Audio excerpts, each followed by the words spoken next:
এলাকাতে একটা বস্তা ডাম্পিং এর মাধ্যমে আমরা যাতে এই এলাকাটা বের করার জন্য এটাই আমাদের একমাত্র সিদ্ধান্ত নেওয়া হয়েছে এবং আপনারা নেবেন ইনশাআল্লাহ।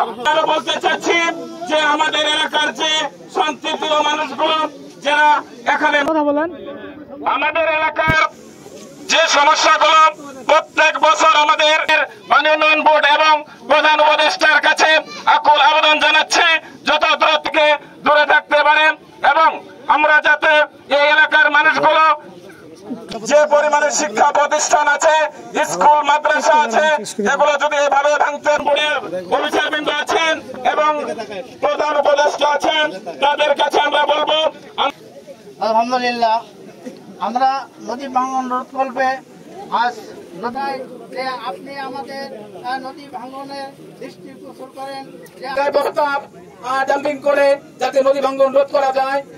সেই সঙ্গে এই এলাকায় আমাদের এই দীর্ঘ বসবাস করা এই চরাঞ্চলের জন্য যাতে নদী বস্তা ডাম্পিং করে আমাদের নদীগুলোকে রোধ করা হয়। আমাদের এখানে আমাদের এই পূর্ব মুন্নিয়া এবং দক্ষিণ মুন্নিয়া থেকে প্রায় 400-500 পরিবার নদী ভাঙ্গনের কারণে এবার তাদের বাড়িঘর বিলীন হয়ে গেছে। আমাদের এই পূর্ব মুন্নিয়ার এই বাড়িঘর বিলীন হওয়ার কারণে বিভিন্ন জায়গায় মানুষজন তাদের ঘর বাড়ি রাখার পর্যন্ত জায়গা নাই। বিভিন্ন জায়গায় তারা তাদের ঘর বাড়িকে কোন রকম কেবড়া দিয়ে রেখেছে। আমরা দেখেছি যে আমাদের মধ্যে হতে অনেক বাড়িঘর নদীর গর্ভে বিলীন হয়ে গিয়েছে। তারা আজকে অকাতর জীবন যাপন করছে।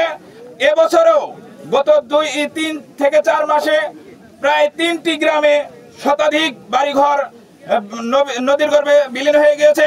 তাই আমরা করজোরে প্রশাসনের কাছে এবং অন্তর্বর্তীকালীন সরকারের কাছে করজোরে অনুরোধ জানাচ্ছি আমাদেরকে যেন এই আগ্রাসী যমুনা নদী থেকে আমাদেরকে একটা বাঁধ নির্মাণ করে আমাদের এই নদী ভাঙ্গন রোধ করে দেয়।